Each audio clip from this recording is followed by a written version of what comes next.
whether the black Muslim prophet is preaching race hatred. He's not teaching hate, he's teaching history.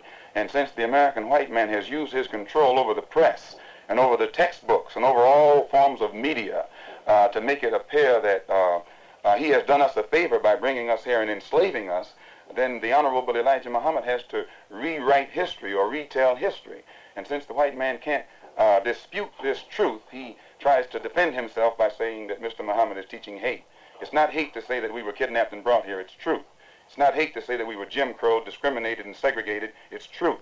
It's not hate to say that the Supreme Court, which is the highest court in this country, came up with a hypocritical desegregation decision 9 years ago, which they haven't enforced yet. That's not hate, that's truth.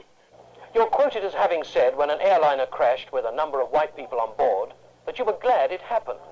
The white race in this country collectively are guilty of these crimes that our people are suffering from collectively, and therefore they would suffer some collective disaster, collective grief.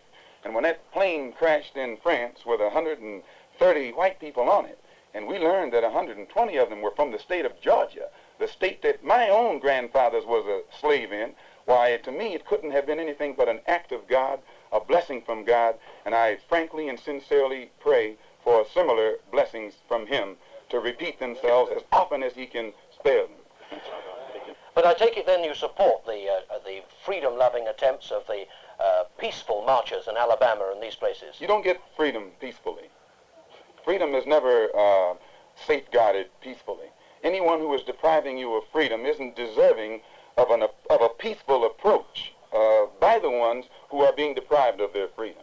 And when black people in this country come out from under the mental straitjacket that the Negro clergymen have placed them in, and begin to see that the only way you can get freedom is to get it the same way the white man in this country got it from England, or he says he got it from England. He was willing to pay the price for freedom. When you're willing to pay the price for freedom, then you get it. But the Negro in this country has never been willing to pay the price for his freedom. All of the price that we have been paying in the past has been freedom for the white man. We fought abroad so that the white man in America could be free today to sick police dogs on us, to beat our people in the heads with police clubs, and to turn water hose on little women and children and babies simply because they want to walk down the street like decent human beings.